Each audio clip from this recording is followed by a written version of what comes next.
Okay, so I'm not going to stand up because I don't want to get in the way of this, and I like to sit down anyways. So I actually graduated from Fresno State um, back in the early 90s. I can't remember. I think it was 93, but see, I moved to different universities throughout my career, so I just kind of say the early 90s, but I did walk here, so they did that graduation thing. So I do claim Fresno State is where I graduated from.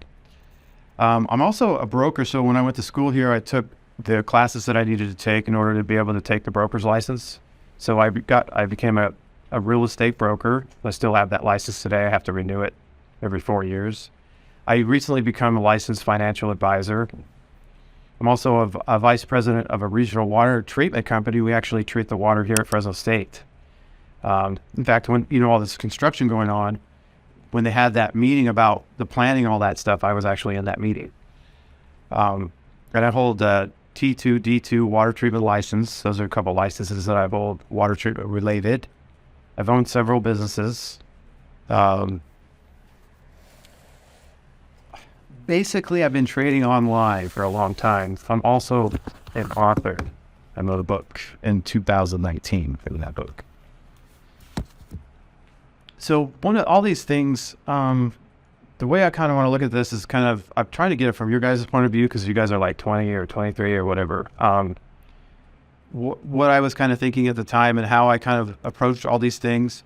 So I've done all these things, but why did I do these things, right? So because when I was 19, my goal was to figure out the easiest way to make money with the least amount of effort. So that was always my thought process. And one of the books that I read back then was Robert Kiyosaki's Cash Flow Quadrant, or he has another book that's real popular. And basically what happens when you come out of school, or the way that I frame everything that I do as far as making money, I frame it in these 4 categories. So you can be an employee, right? You can go get a job for somebody, be an employee, or you can be self-employed, maybe like an attorney or an accountant. So you're still kind of working. You have to kind of trade your hours for dollars at that point. You're still working to put in the time to get paid. Or you can own a business where other people put in their time for you. And so you're kind of multiplying yourself. So you're leveraging yourself a little better. And then, of course, you get to the bottom of being an investor, which is where you have your money working for you. So if you want to kind of move up through the ranks of starting out as an employee and going self-employed and then business owner and then investor, I think investor would be the ultimate thing to do. But it's best to be an employee first, because you don't really know anything. So you have to learn. You got to work for somebody so you learn something. If you don't know anything, you can't really move on to that next step, being self-employed or a business owner, and ultimately become an investor. So that was my goal. When I was 19, if you look at everything, I kind of framed things in these 4 frames about how I wanted to move forward with my life. Now, as far as trading, this is kind of the trading process that I went through. So the first thing I did when I started trading, this is the early, mid 1990s, I first started using fundamental analysis. I think you guys use fundamental analysis here quite a bit. Which is where looking at the underlying company, there might be a story behind the company or the financials behind the company, and you kind of make a decision based on that. And I watch CNBC all the time, and so I would buy stocks and go long based on the guys on CNBC telling me it was a good stock or whatever, but it didn't really work for me, and I ended up losing money. So then I got into technical analysis. So I'm not sure if you guys know what technical analysis is, or if you guys get into that a little bit. The charts, the bar charts, the line charts, the moving averages, the MACDs, that kind of stuff. I got into that for a while, and it didn't work for me either. I found that I had a problem picking the direction correctly and also managing money around that. So I wasn't able to make money doing that. So that took a while too. I did that for a few years. Then I found options, right? And I thought, wow, this is a great way to go. I could trade options. And the appeal to options was that I could go long options. I could buy options and leverage myself, right? So I could buy something for $100. I could turn it to $200 the next day. So the big leverage thing. But then I realized the options, the downside to options are the probabilities that those things are going to happen. So when you combine the probability of doubling your money, the probability is super low. So you end up actually losing. Well, I ended up actually losing money overall because the edge in options is actually selling option premium, because people buy options, they want that leverage and they spend more for that leverage. It's kind of like a slot machine. You put money into a slot machine, you're trying to get that big payout, and you're not really going to, statistically, you're not going to get that payout. You're going to end up putting in more money than you're getting out. And so that's one of the things I learned about options. But then when you start selling options, so I have these levels, right? 1, 2, 3, and 4. So I started thinking, you know what? I can sell options because there's an edge in there, because options are overpriced, because the implied volatility is higher than the realized volatility. I don't want to get too much into that, but because there is an edge in selling premium. But the problem with that, and a lot of people, when you go online and you read and you learn about options and the advanced options trading techniques, they're talking about selling premium. But the problem with that is when the market crashes, which is one of those scenarios that occurs, that's when you really get hurt as a premium seller. So I moved through all these processes. That was probably about 2014 when I moved out of the option selling process level 4, and I got into level 5, which is selling premium, but also being hedged at the same time. So that combination is the key of what I do today, and kind of where I went through. It took me 23 years to become consistently profitable going through these levels here. And there's not very many level 5 traders out there. Very, very few of them. A lot of them are level 4, and you do make good money trading level 4, but not in all market environments. And when the market crashes, you get hurt really bad, and you kind of have to start over. So you're hoping that the market doesn't crash. So that's kind of my journey through it. And like I said, it took me over 23 years to get consistently profitable. And I've been trading for 29 years online. And of course, I have a book. And also I have a YouTube channel. So I have almost 18,000 subscribers. I have free course. I teach people how to trade. And I also have like an alert system. I have courses online that are free. I have some courses that are paid. And I have a mastermind program where I actually teach people how I trade and every little detail about it. And one of the ways that I built my YouTube channel was I reviewed other trading instructors. Because when I started my YouTube channel, I wanted to share my P&L. Everybody knows what I talk about when I say P&L, right? And I noticed that nobody else on there was sharing their P&L. So I was like, wait a minute, how are people selling themselves or their programs without sharing their P&L? It doesn't make any sense to me. Like, where is the P&L? Like, are they making all this stuff up? And so I realized that early, so I called my channel Real P&L, and I took other courses from other instructors, and a lot of those courses the instructors don't make money. So they just sell courses to make money, and that's a lot of them. I'd say 98%. So you see guys on YouTube selling courses, good chance that the guy doesn't make money trading himself. So next I'm going to get into investment style. So I'll probably have another 5 minutes going through this, and then I'm going to get into some other things, and I want to get more interactive with you guys, but just letting you know. So again, fundamental analysis here, then technical analysis. Now what I do is quantitative analysis, which is statistics and probabilities and black and white rules, right? So there's I don't trade subjectively. I put together the rules, I follow those rules, and I've been doing that for years and years. And I've obviously, some of the rules hurt me, and I lost money, and I realized, okay, don't break that rule. And I just kept adding rules and adding rules as I went along. And finally I got a set of rules back in 2018-ish where it was like, oh, this works. So That's the quantitative aspect of things. Now, when I look at systems, I look at everything in 4 different markets. If you're a premium seller, you're an options premium seller, you have to look at 4 different markets. If you buy stocks, you don't really need to worry about 2 different markets. 4 markets. There's really just 2 markets. There's either up or down. But with options, there's 4 markets. There's the bull market, sideways, the grind down where the market goes down, but it doesn't crash. And then you have the crash market, which goes down real fast. So the difference between the grind down market and the crash is the crash, you have extreme volatility. The volatility just jumps up crazy. So the stocks are just extremely volatile in a crash, and it go down really hard, really fast. So there was August 24th, 2015 was a crash, February 5th, 2018, and then March of 2020. You guys might have remembered March of 2020, like that practically the whole month. That was a crash. So things were just kind of crazy. So those are the last 3 crashes. So the next thing I'll talk about is why not traditional option strategies. So I'm talking in terms of strategy now, or when I say quantitative strategy, it's difficult to find a good quantitative strategy that makes money in all market environments.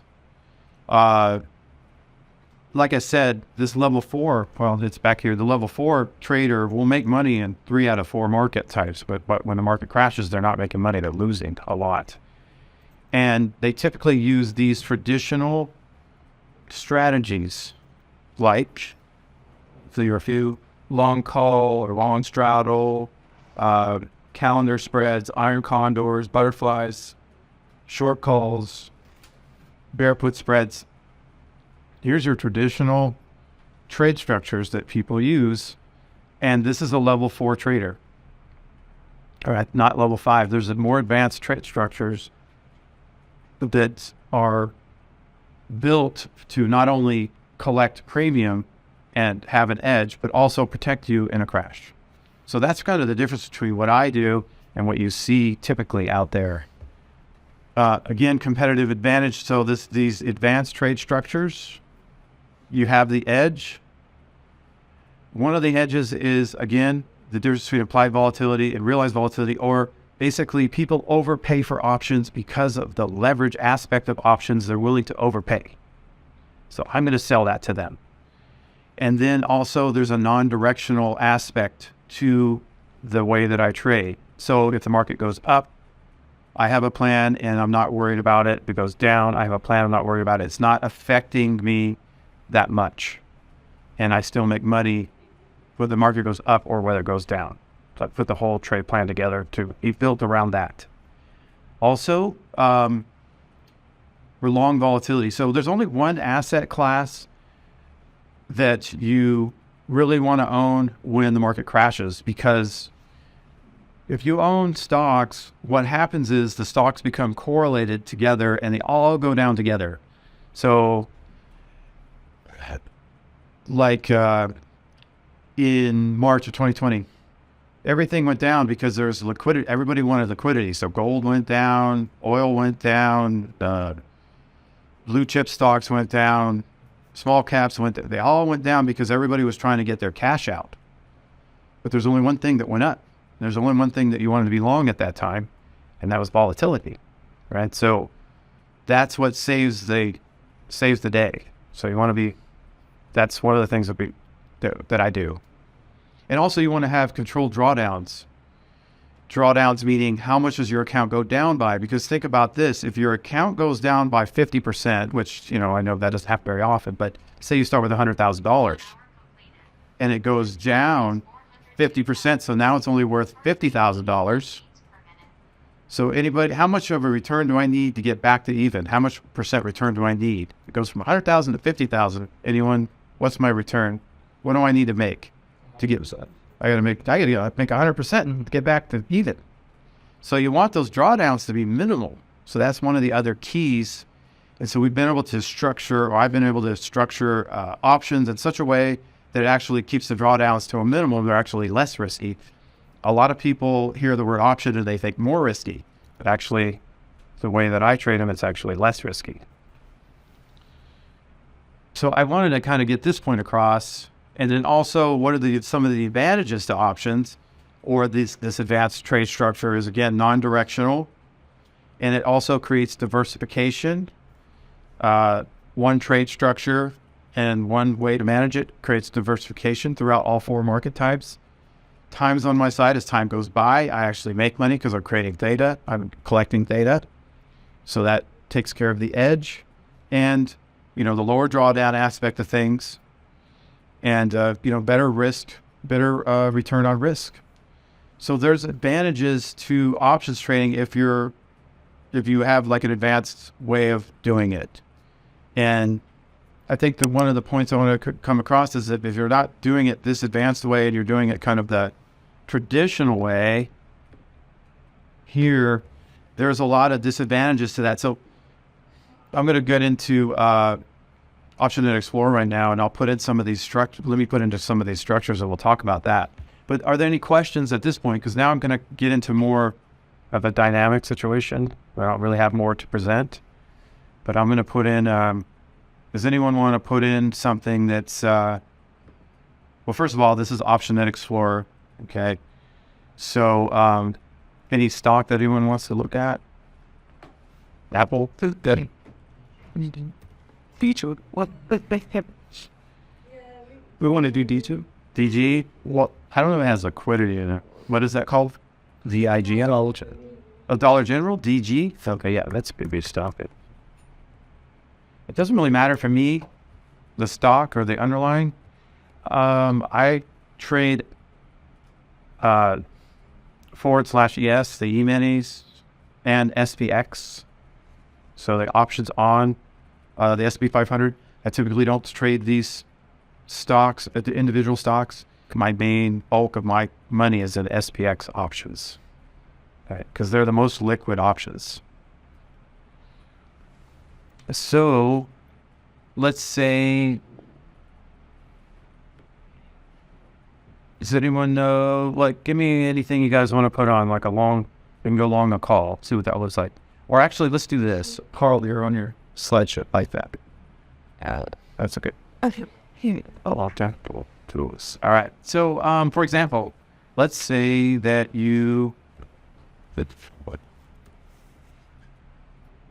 go long. So one of the points I think, if you take anything away from today, I think taking away a risk graph and how a risk graph works is so key. I wish I would have learned this. I didn't even learn this till 2015. If I would have known this a long time ago, it would have saved me so much time and effort. So this is just basically being long a stock. So you can see that the curve's just straight, 45-degree angle. So how this works is, let's say that this stock is currently trading at $216.51, right? Now, if I move this up, let's say it goes to $230, I own 100 shares, I'm going to make $1,350. And you can see this is the break-even line, right? But here's how much money I'm going to make. So you can see how much money I'm going to make or how much I would lose, and you can see the percentages here. So right here you can see $1,350, so that probably comes across at around $1,350 right there. Okay? Because that makes sense how that slope works, because that just tells you there's your risk. Your risk is where, okay? Anyone want to say where the risk is? To the downside, right? Because you could see how it comes down. There's your risk. It goes to 185. Let's see how much we would lose. $3,100. So you could see that's just the stock. So you can see, as a quantitative guy, when I look at going long a stock, I see a lot of risk. Okay, even though technically, maybe over the long run, if you're in for the long term, you're probably fine. It's a good play. But I'm not really a long-term long stock. I don't think like that. I'm thinking, how do I get an edge and make money whether the stock goes up or down? So now if you're long a call, let's say I buy one call, so I go one here, it's got a little bit of a different risk profile. Okay, so What's my downside risk? Let's go. Not very much. $6, it looks like. That's a little... See, that call's not really worth very much because it's going to expire in a couple of days. Let's go out. As I move this out, you can see that the days until the options expire changes here. That one's a 9-day, 23. Let's do something that's 30 days out. And I buy one long call. This is equivalent to 100 shares. Now you can see there's some risk there. Well, what's my downside risk? Anyone? Just a Premium that I paid. And what is the premium I paid looking at this? homie. She took out its second. So, yeah, because... I mean, I should go over here where it's probably about $335. You can see it right here, too. And get out of your way. So, what's the risk in this trade, then? It's obviously long, right? We're trying to make money to the upside. You could see that. But we have the $335 at risk.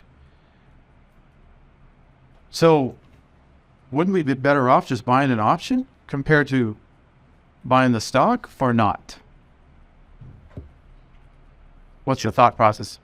So, yes. Why would you say yes and then maybe there's a reason for no? Because if you had the stock, there's all the chance for the price to with that build. Very much.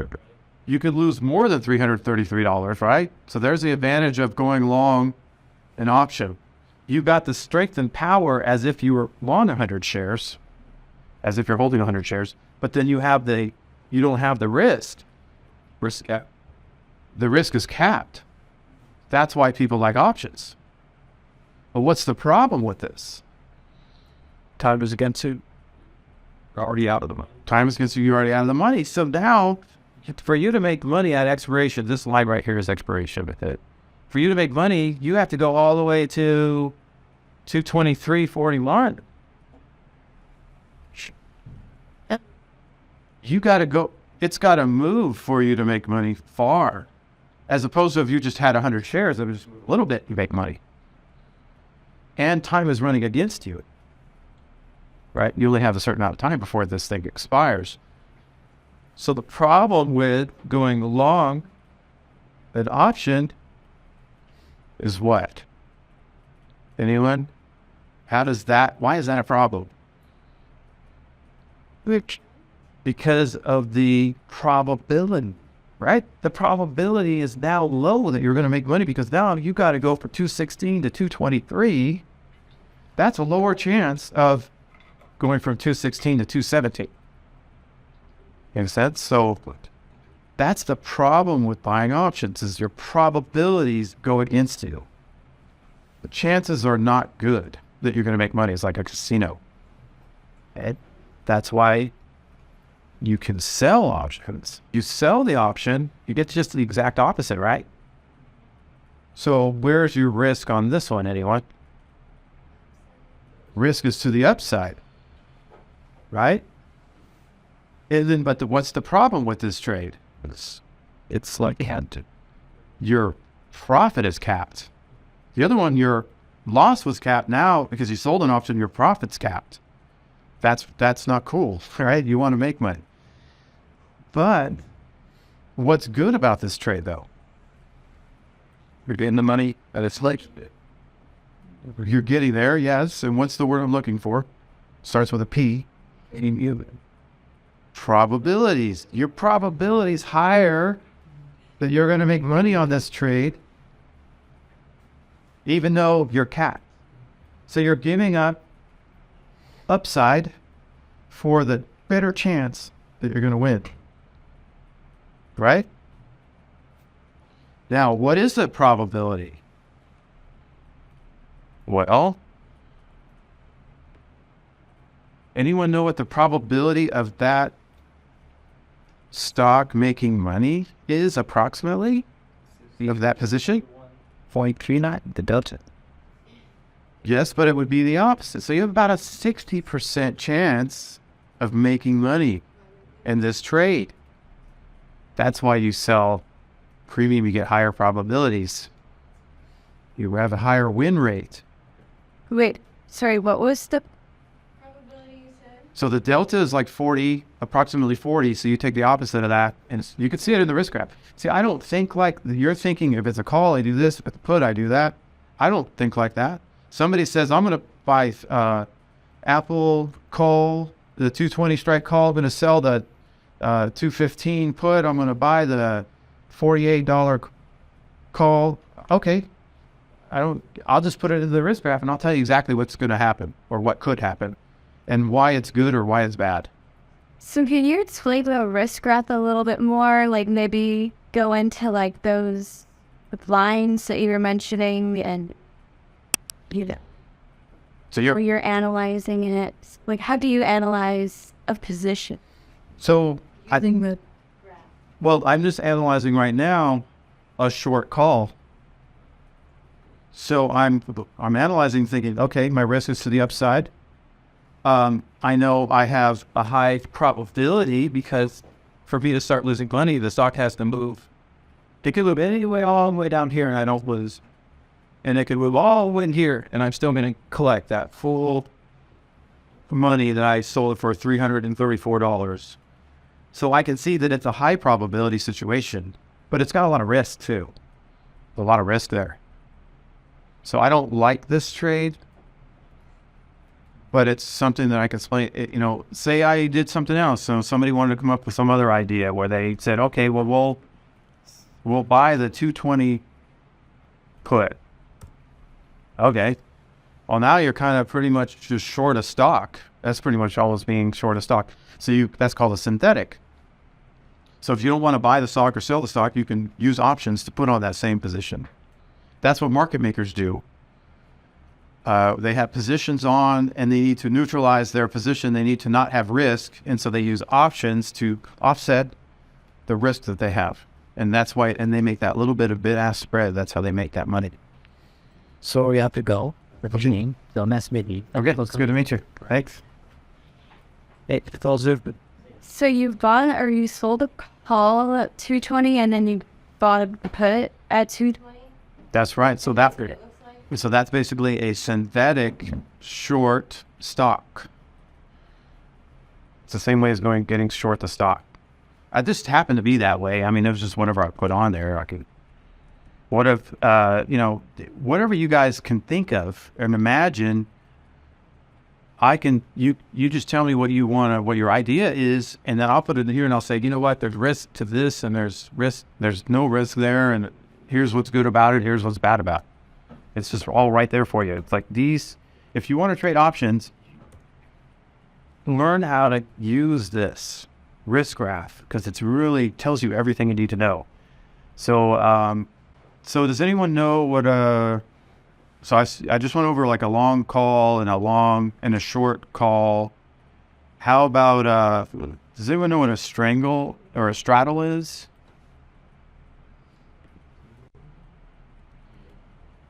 Okay, so a straddle is buying two call and a put at the same strike. It's called a straddle. These are very common things that people trade, and a lot of them online, the gurus, they act like these common things that they trade make money, but they don't. So if you look at this, where's the risk in this trade, anyone? Still not to the middle. Like the pretty even from here. The price staying the same. Price staying the same. That's the risk. If this stock doesn't move beyond here or beyond here, they're gonna lose money. So you want the stock to move. So if you think the stock's gonna move a lot, you buy a straddle. I personally don't think about what's the stock going to do? Is it going to go up? Oh, I think it's going to go up. Okay, I'm going to do this. I don't think like that. I think like, I don't know what the stock's going to do, so I'm going to put something on that makes money no matter what. But if you put this trade on, you want the stock to move either up or down a lot. And if you don't, and they call this see it that. You're going to sag it and see that over time.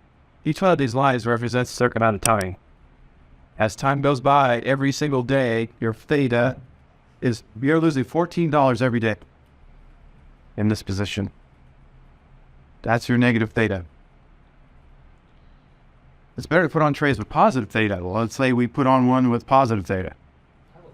So, would you say this would be a good strategy to trade, let's say, doing a ring out for competitions in others? That's a great idea. So a lot of people think like that. Yes. So here's the problem. Okay. So does everybody understand that concept of what he's saying? So like if you buy a straddle going into earnings, you're like, cool, because the stock's going to move. Like, yeah, I'm going to hit it. But the problem is when you're coming into earnings, the volatility, the vega, volatility is a key component of the price of these options. The higher the volatility, the higher the prices you got to pay for this. The lower the volatility, the cheaper these are. We actually saw it lately. And 2 days before. Yeah, exactly. So here's the problem with that. So when stocks are coming into earnings, their options get bid up because of people like you saying, I'm going to buy a straddle. And so now the prices are super high. And then when the earnings come out, the volatility just crushes down. The thought process that is the stock is not going to move that much anymore. So the prices of options aren't worth as much. So the prices collapse. It's called volatility crush. I have a name for it. So the volatility just crushes after earnings come out. And this is a normal situation, but you need even bigger than normal move going into earnings.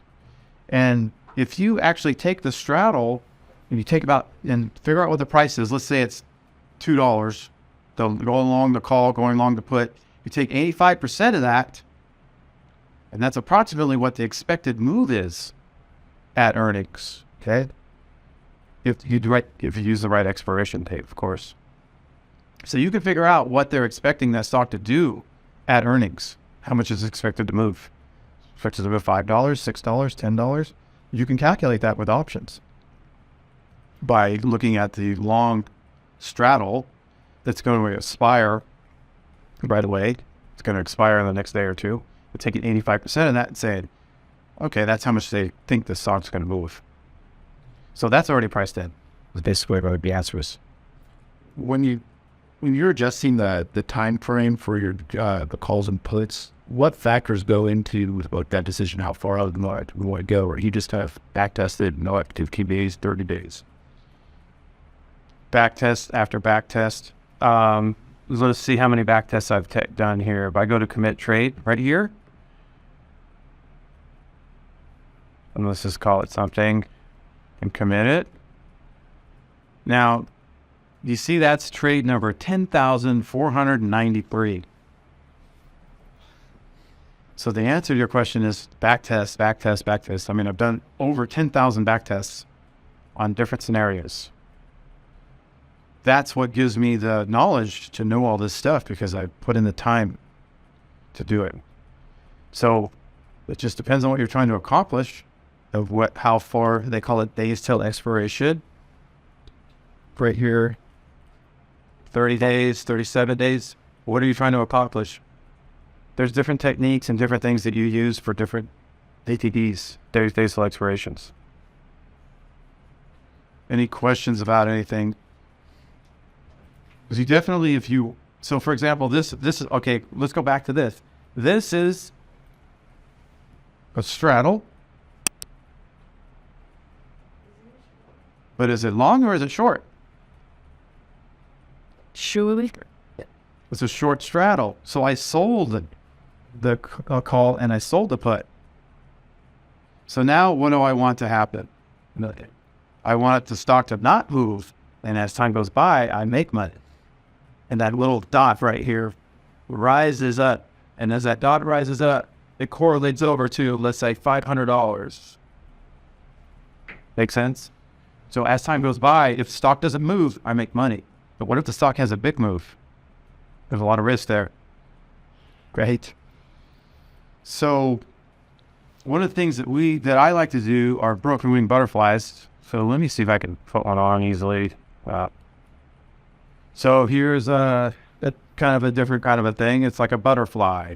Kind of looks like a butterfly a little bit, right? It's got the wings.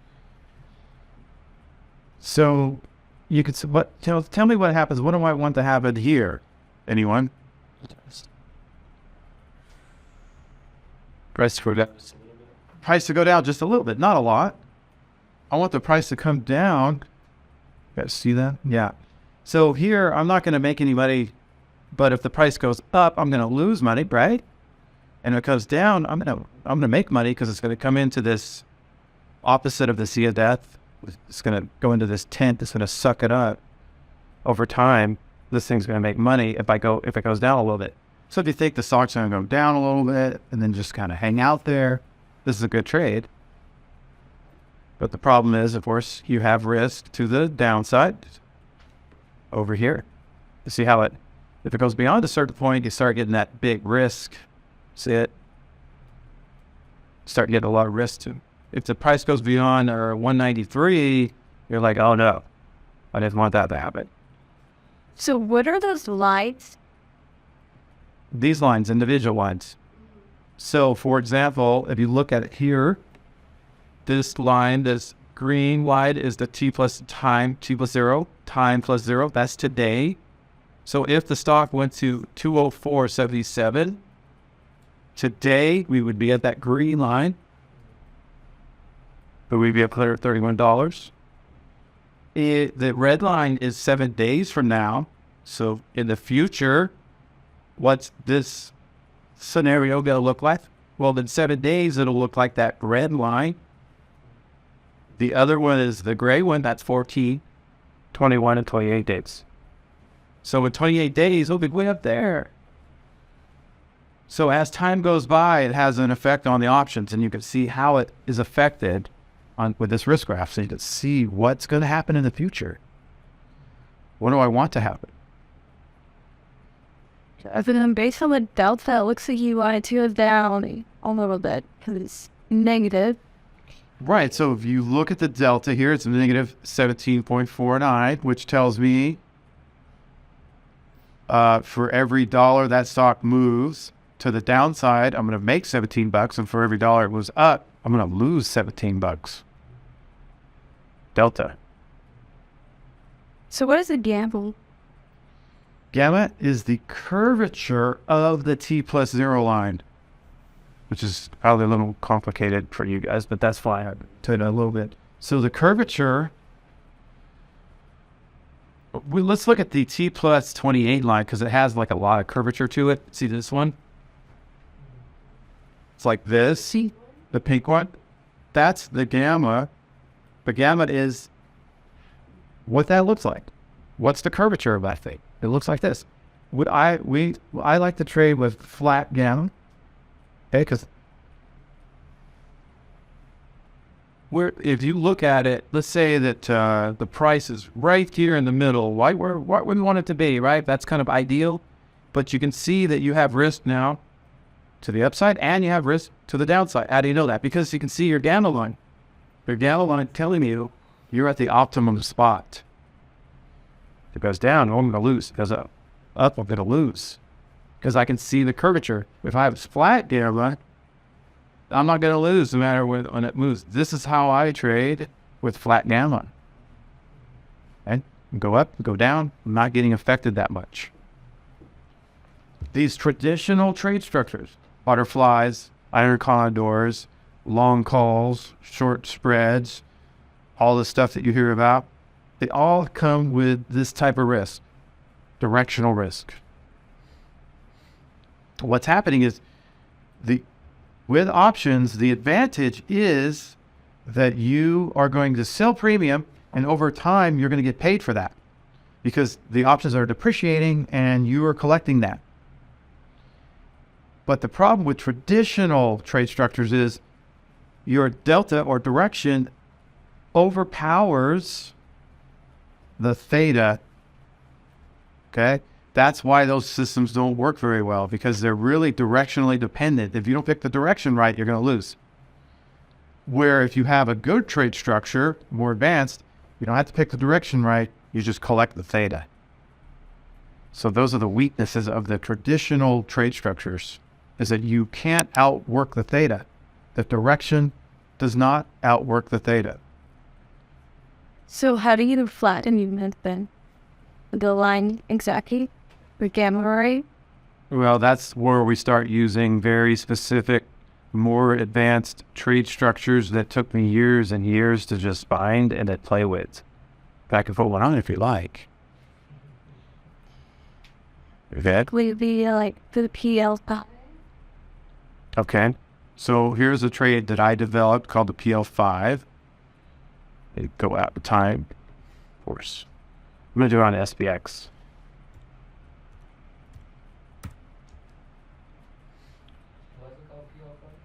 So I call it the Premier at level 5. Remember how it was level 1, 2, 3, 4, 5? So it was like my top level 5 trade. So I call it the Premier level 5. I'm missing him on YouTube, right? With the you. I sell it, I teach it on, and I yes, on YouTube, and people sign up for it and they pay me, and I help them manage their portfolios with this trade structure and trade plan. How are you choosing the strengths? I was choosing strikes based on the deltas because the delta is something that's constant. A delta is something that's constant away from the price of the underlying.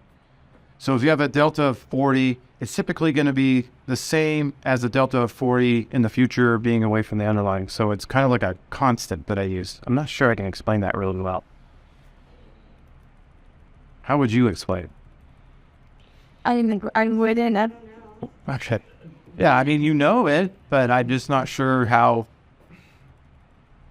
to explain that aspect of it. Yes. What? Okay, so. All right, so here's a nice trade structure. Why is it nice? It looks so like the other one. But It's like cool. We're in this bit. And they try to move this upper long a little bit. Just maybe I can get a little more neutral. It's full.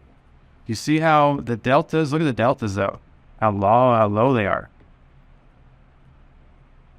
This might be the best I can do. I don't know. so. Why did you adjust it? I'm trying to get to the flattest, to the most neutral delta I can get. So I'm looking at the delta now. It's 1.21. That might be the best I can do. Oh, there you go. Look at how flat that is. So look at the delta, 0.02. I mean, that's literally neutral in terms of direction. So it could go up, it could go down. It's going to have the least amount of effect on my position because of my delta. And we could see right here, there's my delta, 0.02. And then look at my gamma, it's black too. I don't have that curvature thing going on, right? So, for example, leave it now a little lighter. Do we hear? Look at how flat that T plus 0 line is. That green line. If the price moves up, it's still gonna be not losing money. If the price goes down, it's still gonna not be losing money. You see how that's a quantitative way of trading right there. That's the goal. Now, it's not too hard to find a system or put together something that's got flat gamma and flat delta. The hard part is having something that has positive theta and flat delta and flat gamma, because over time, as I'm not being affected by the price, I'm making money. The options are depreciating in such a way that is bringing in money into my account. Now, that's not too difficult to do, but then when you combine that with being hedged for a crash and all this combined, that's the hard part. That's where the skill. How do you hedge like, a normal position? I guess like maybe like the will strategy. Oh, so Avery mentioned that she's talked about the wheel strategy. Okay. And the wheel strategy is basically a long strategy. I mean, when you get down to the bottom line, they're long. So in order to turn that into a quantitative trade, I developed something called the safe wheel, which means that it's the wheel, but it's hedged. And so I'm long put. So with the wheel, the traditional wheel, you're going to sell a put and collect that premium. But the problem is when you sell a put, what's wrong with that? When you start the wheel strategy, you have the blank slate. First thing you do is you sell a put, so minus 1. So this is the wheel strategy, how you started out. That's where it says. This thing is lagging. So you can see you have a lot of risk to the downside. Okay.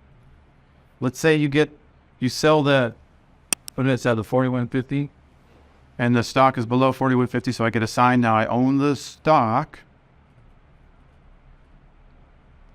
I've got downside risk still. I'm still long. Then I sell a call against that to collect more premium. I still have downside risk. It's a long strategy. So what I've done in order to kind of combat that is I'll buy puts further out in time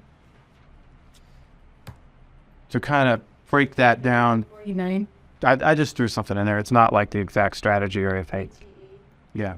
But what I did is I combined that with buying some puts to kind of level off that risk, to turn it into a quantitative strategy where you can follow. It's totally rules based, and you just follow the trade plan. And, it doesn't always make a lot of money or anything. Like last year it did 21%, which is really, really good. But this year it's at break even.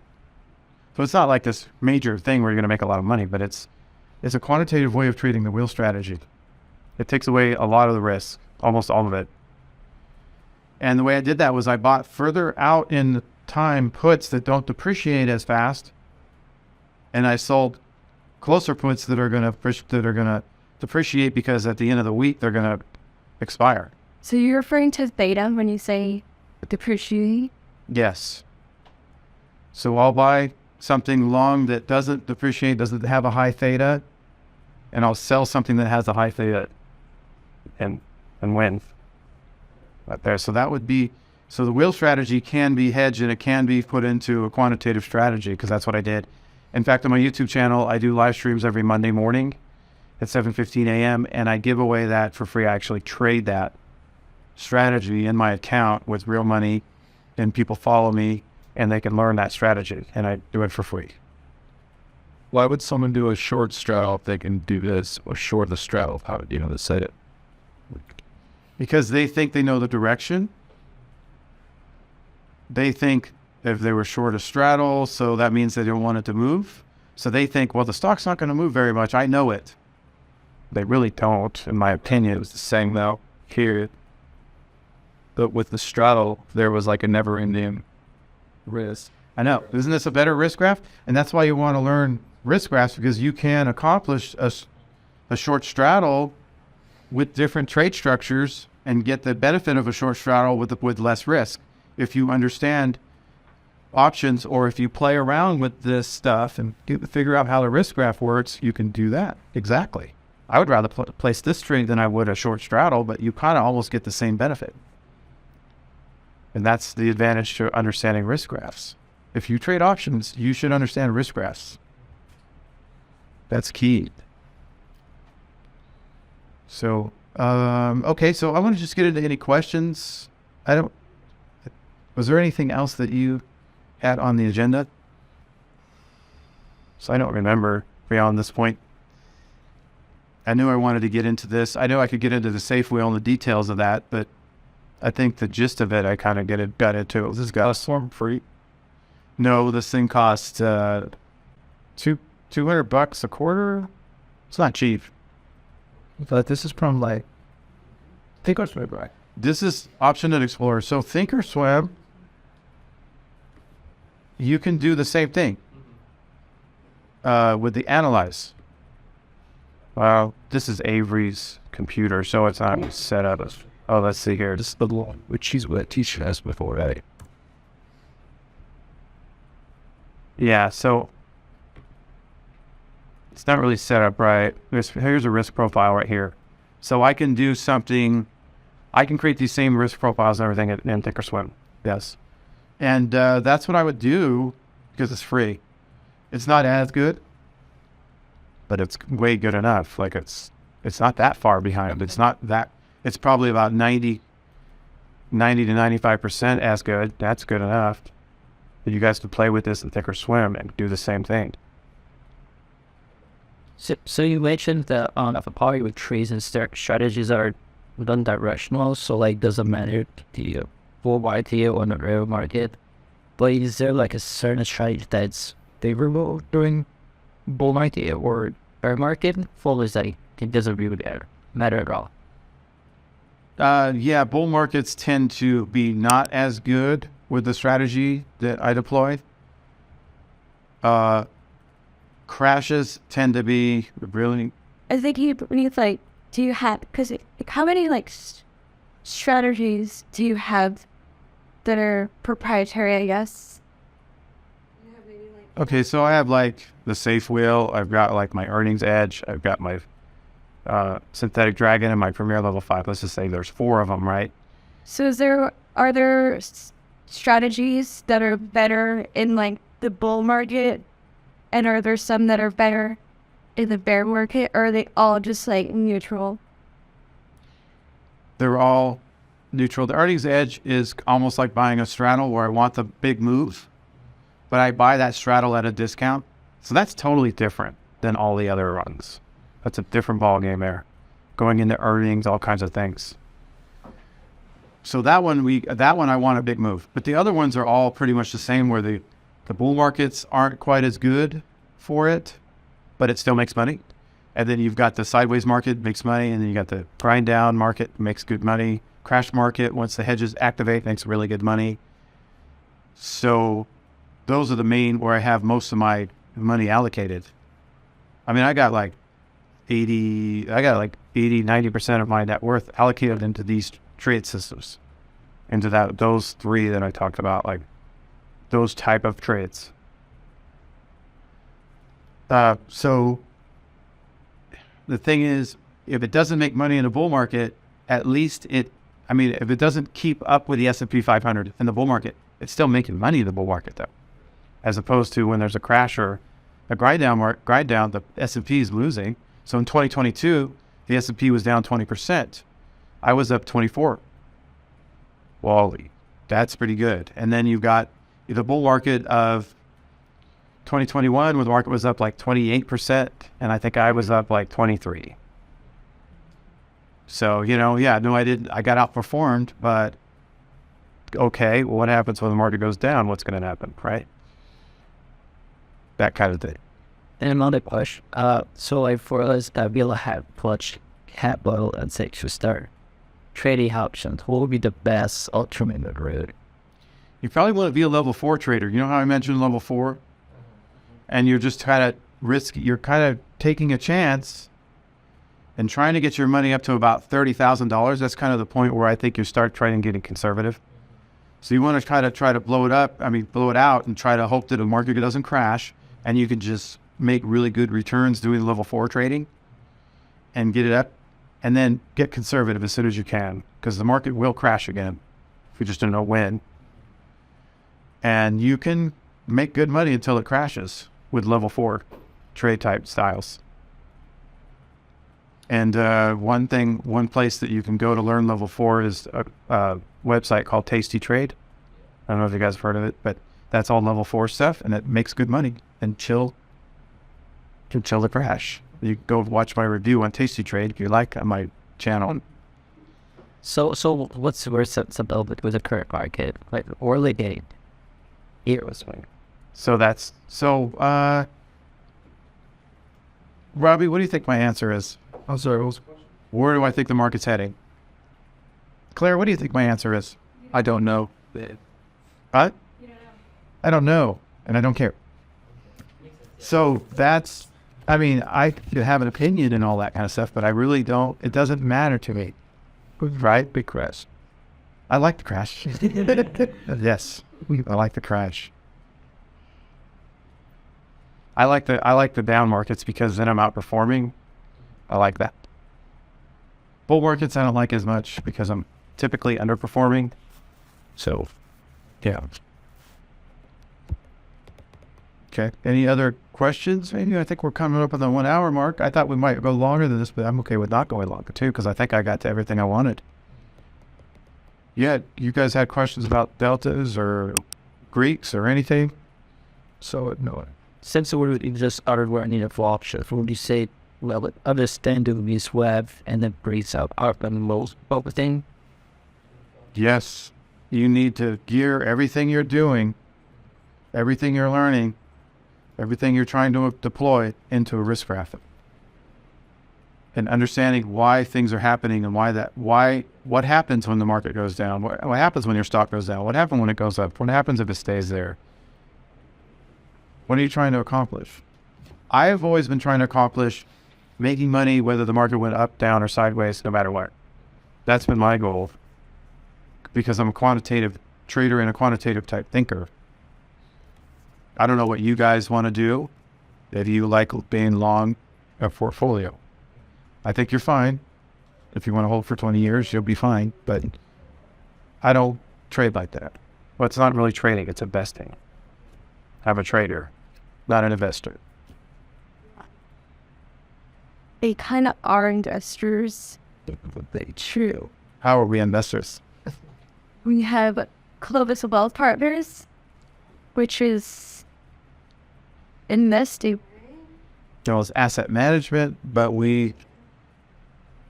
Technically, we trade that money, or to call us traders. we do buy bonds because it's, you're getting 4 or 5% right now. And what's interesting with portfolio margin, margin. You have talked about margin before at all? Not really. Like a little bit. Margin gives you the ability to borrow money or to leverage. So typically you'll get margin and you could buy $100 worth of stock for $50. That's your typical margin. They call it Reg T, Typical margin. That's what everybody thinks about. But there's this other thing called span margin and portfolio margin where you can go about 6 times your amount. And it's risky and all that kind of stuff. But here, what we trade with portfolio margin, and what we do is we buy bonds, we collect that 4%. Let's say we have $100,000. You buy $100,000 worth of bonds, then we have about 98% of that or 98,000 of that we can trade options with. So we're double dipping. So that's the advantage to portfolio margin and span margin. You can double dip. So we buy bonds and take that extra 4% because it doesn't affect anything else. We still have the same amount of money to trade with. So a little cheat technique there. They've got push. Could you explain what vol crush is and label how it happens? Yeah, so typically vol crush happens in earnings. So MS reported today, Morgan Stanley. So they reported this morning. I don't remember what their stock was trading for. What was it at? Approximately just $100. I don't know. I don't know where Morgan Stanley trades at. So what happens is yesterday, everyone knew that there's this event coming up and that the stock's going to move a lot based on this event. Everybody knew that was coming. So everybody's like, oh, there's going to be a big move. I'm going to buy options. So the options get bid up because they think the stock is going to become very volatile. It is going to become volatile. Everybody knows it's going to become volatile. So when you have more volatility, the options cost more because it's like, oh, I have a better chance of making money because it's going to move more. So the volatility is high. So everybody's bidding up these options. I'm going to buy, I'm going to buy, I'm going to buy. And then when the report comes out and Morgan Stanley, they moved, what did it do? It went down today, 3% or something. I don't know. The report's Limited today, so that's still what they know. So it went down, let's say 3% today. Okay. It went from $100 to 97, let's say. Okay, now everybody, the event happened. Now it's at $97. oh, I don't want to buy these options anymore because there's not going to be this potential big move anymore. So I'm going to be selling all these options because the volatility of that stock has just went down a lot. Like, we don't think it's going to move very much anymore. So the volatility went down significantly. The price of options went down significantly. That's called vol crush. So buying options going into earnings is not really a good idea. You think it is, and it's a great idea when you're learning and it's like makes sense. But as you get more experience, you understand that those options are already, the volatility, they're already priced, that move's already priced in. So you're not really getting any kind of edge. So volatility side, then where's we more could you rather just be a seller? Yeah, so that's kind of the taster trade method where they wait for the volatility to go up and then they sell. Yeah. I don't pay attention, I do what I do. It doesn't matter what the volatility is. I trade the SPX. If the market has a lot of volatility, I'm still trading the same trade. If the market doesn't have a lot of volatility, I'm still trading the same trade. But there's a lot of traders that trade based on the volatility. Oh, the volatility is high, I'm going to sell. They do it all the time. It's a thing. Showing us the 4 phases, working for a seller and be self-employed. Everyone basically is independent investor. Which was the favorite phase, and which one you hated the most? I hate being an employee the most. Because, somebody else tells you what to do and they're dictating your time and everything. I've never really technically been self-employed where I directly bill people for my work based on the hour. So I haven't really experienced that. That's like a doctor, a doctor that has his own practice, or like a lawyer that has their own practice, or like an accountant that has their own practice. If they don't show up for work that day, they do own their own business, but if they don't show up for work, they can't do any billable hours. I never did that. So I was never in that spot. And then owning the business is a nightmare because of all, you've got the employees, you've got all the regulations, you got all the costs to go with it, cash flow situation, everything. There's just so much stuff going on. And that's why people probably make the most money being business owners, because it's like it takes the most out of you. It like takes the most energy to do that.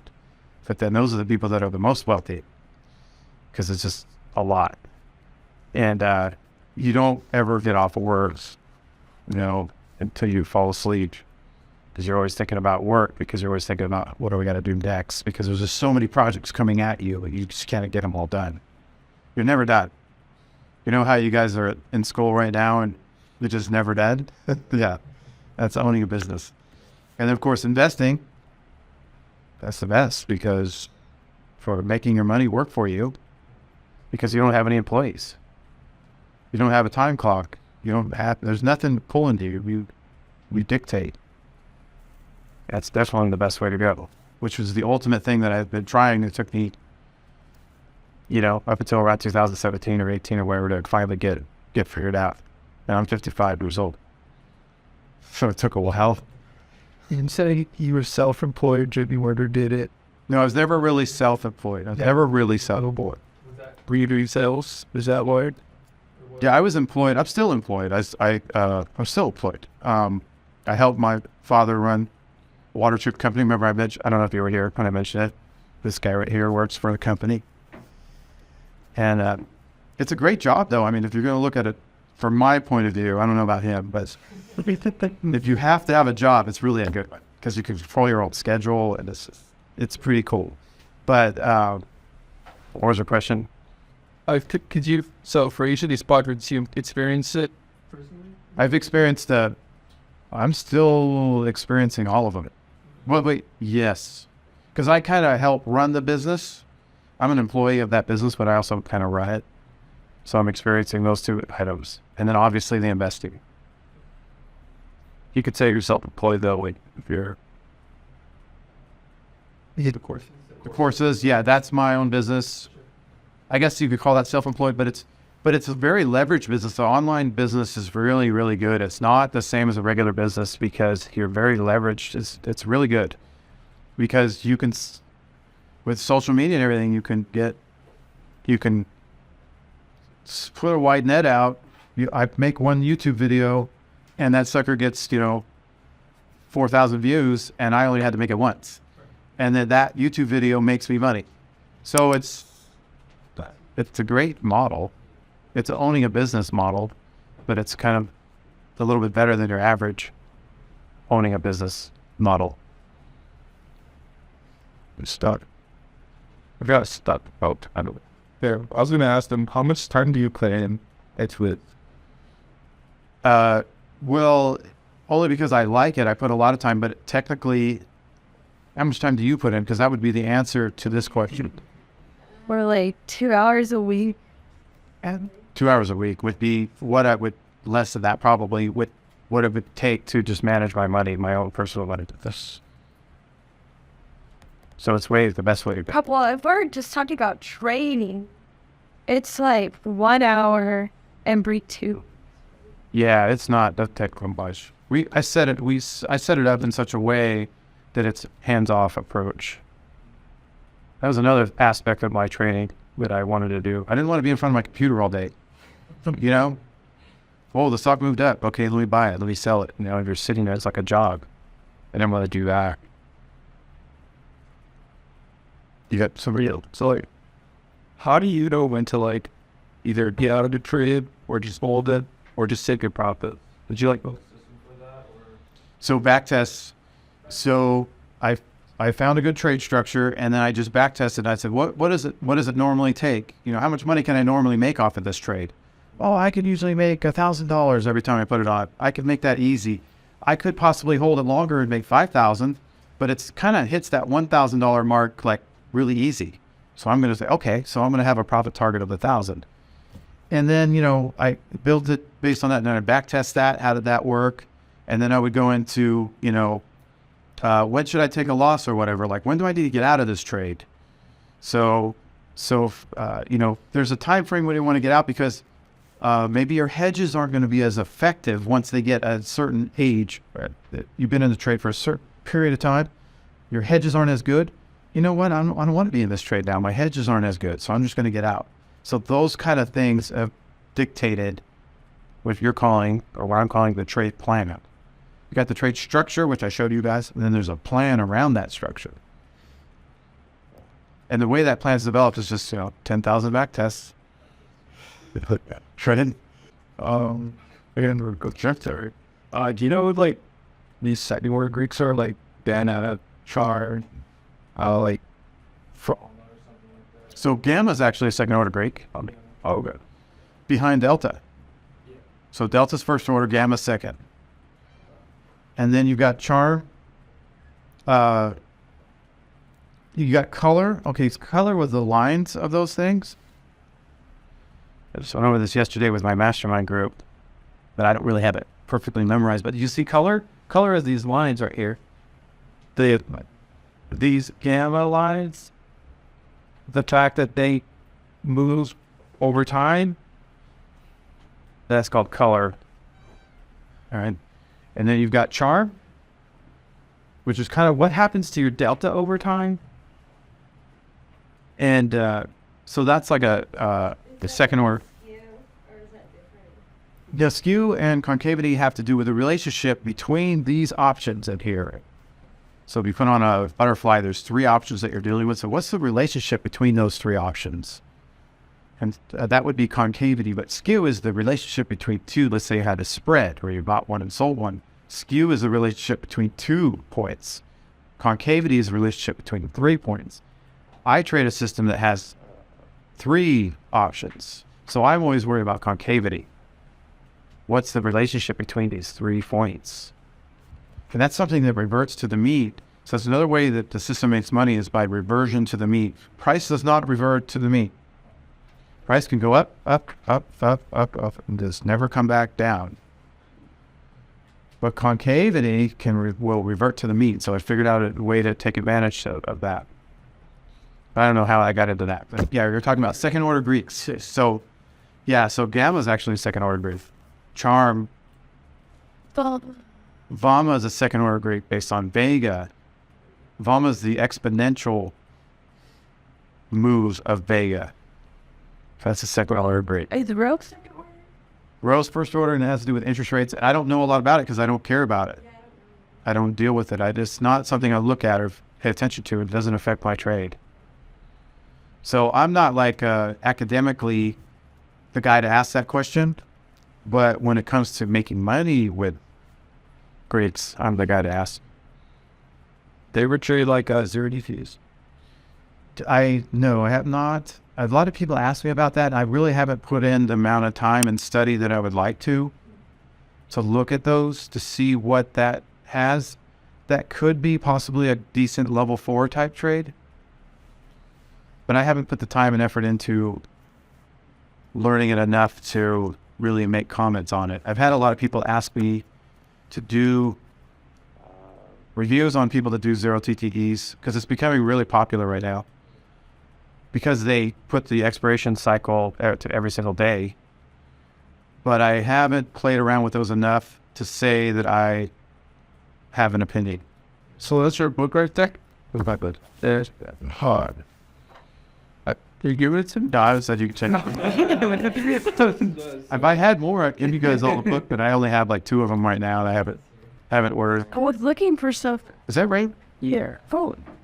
Flip-flop, different now. Ren, we were waiting for you. Now we're gonna start.